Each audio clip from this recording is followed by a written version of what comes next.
All right, today we're going to be talking about UPSC and how we can use UPSC to organize our thinking and help us with solving word problems. So first we're going to just start with what UPSC stands for. U is the top left box, and that stands for understand. So that's where you're going to listen or read the question a few times until you get a really good understanding of the story that's happening. Okay, you're going to write down the important information. Okay, if you are having trouble writing, just draw a picture as to what's happening. Okay, then the top right box is the plan box. That's where you're going to model. You can write a number sentence or draw a model to represent what is happening in the story. Okay, and you're going to use that then to help you solve. So the bottom left box is the solve box, and that's where you're going to show all of your work. But as mathematicians, we make mistakes sometimes, and that's okay, which is why the fourth box, the bottom right box, is so important. That's where you're going to check your work and ask yourself, is this a reasonable answer? Does it make sense? And then you're also going to check it using a different strategy. Okay, and then at the end, you can write your answer in a complete sentence answering the question. Okay, and before we get into our first word problem, I want to review what we talked about in the other videos. In the other videos, we talked about how word problems really are just a story, and the story has three parts. Do you remember what those three parts are? Pause the video to think about it if you need to. What are the three parts of the word problem that we're looking for?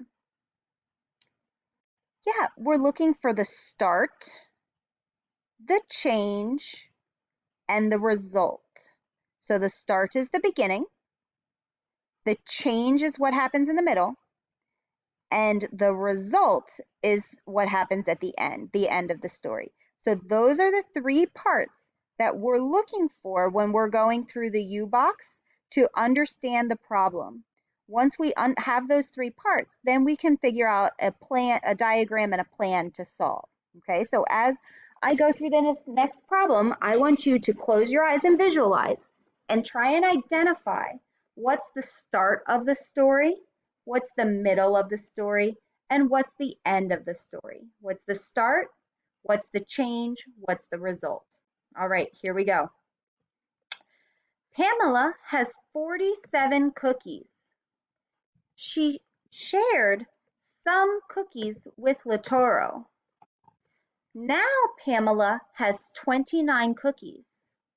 How many cookies did Pamela share with Latoro?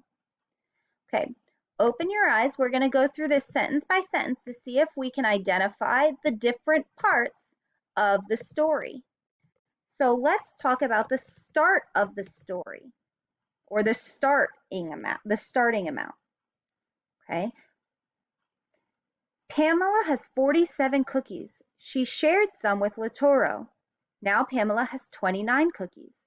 How many cookies did Pamela share with Latoro? So I guess even before we try and identify the start, is this a join problem or a separate problem?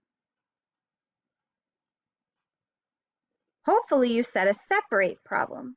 This is a separate problem because although she's sharing, she's giving away. So she's sharing, she's giving away or taking away some of her cookies. So this is really a separate problem. And I'm just going to note that. You wouldn't need to write that down, but I'm just going to note that so we can remember that this is a takeaway, some sort of takeaway problem. Okay, so now let's try and identify the start. So remember, in a separate problem, the start is the total amount. So do we know a total amount? And this problem is about cookies. So the start of the story, the first sentence says Pamela has 47 cookies. Is that the start of the story? Is that the beginning, beginning of the story? Is that the total amount? Yeah, so we know the start is 47 cookies. Okay, the other things we need to identify are the change and the result. Remember, those are the three parts of a story problem. So we're starting with 47 cookies. Now we're going to look and see at the middle of the story, What is changing? Do we know how much it's changing by? So let's see. Pamela had 47 cookies. She shared some with Latoro. Do we know how much she shared or how much she gave away? No, so that's our question. Okay, that was the middle of the story. Now let's look at the end of the story. Now Pamela has 29 cookies. Oh, so that is the end of the story. Now she has 29 cookies.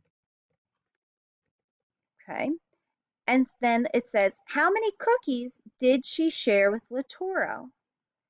So that's what we're trying to figure out. How many cookies did Pamela give to Latoro? Okay, so that's what we're trying to figure out. We know that we started with 47. We don't know what happened when she shared them or how many she shared, and we know the end result. Okay, so now let's try and put that into a diagram. Okay, and at this point you should have already visualized. If you're having a hard time visualizing, take out Pamela and Latoro. Make it, I have 47 cookies. I shared some with my best friend. Now I have 29, so you should picture yourself. I picture myself with 47 cookies on a big plate, and I'm giving a bag full to my best friend, and my best friend is so excited to get these cookies. Now on my plate, all that's left is 29. So I'm trying to figure out, okay, well, how many did I give to my best friend? Okay, so let's use the bar model to try and figure out what we can do with this problem. All right, remember, the long bar is your total, and then the two parts underneath are how you're splitting your total up. So in this case, this would be the sharing with Latoro and what's left. Okay, so do we know the total? We already went through that. We have 47 cookies. Do we know how many we shared? Nope, we don't know how much it changed by, but we do know that there are 29 cookies left. So I can see, the first thing I'm going to ask myself is, should my answer be bigger or smaller than 47? And that's a way I can check myself when I go to solve too, is that this is only a small part of 47. So I know that I must be doing some subtracting. I have 47 minus the question marks. It's going to leave me with 29. And that's going to be the plan I use to solve. So now I need to figure out how I can solve that.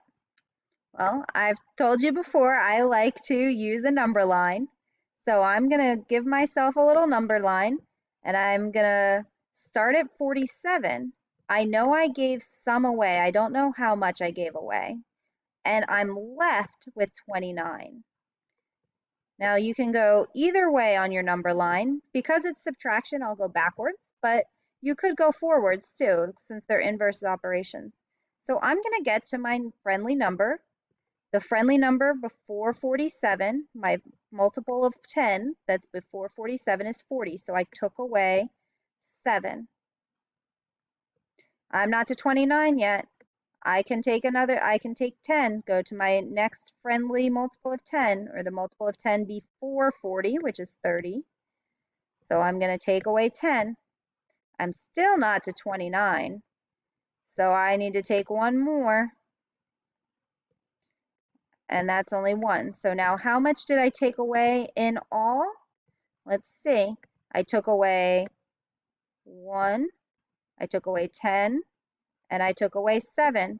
So in all, I took away, how much would that be? Yeah, that would be 8, and my pen is not letting me move. There we go. I took away 18, or I gave my friend 18 cookies. Okay, now the next box is check. So checking means I'm asking myself, does my answer make sense? Is it reasonable? Well, looking at my diagram here, I know that my answer should be smaller than 47. Is 18 cookies smaller than 47 cookies? Okay, yes, so my answer makes sense. but I'm going to solve it in another way.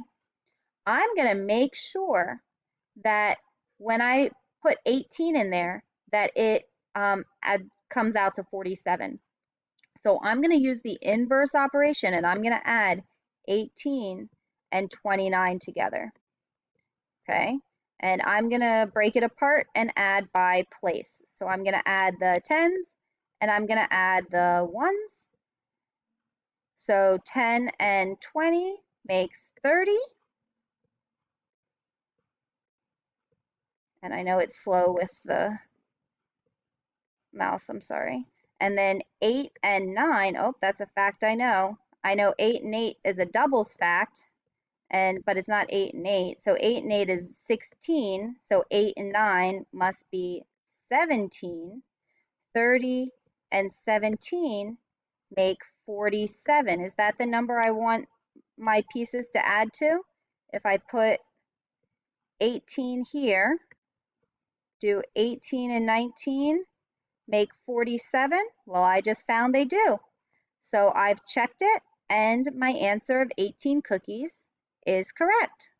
So when you're using UPSC, go through each box, take your time.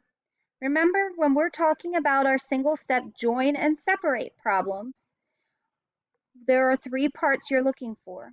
Try to identify the parts of the story and then put them into a model to help you write an equation that you can then solve. Okay? All right. Have a great day, everybody.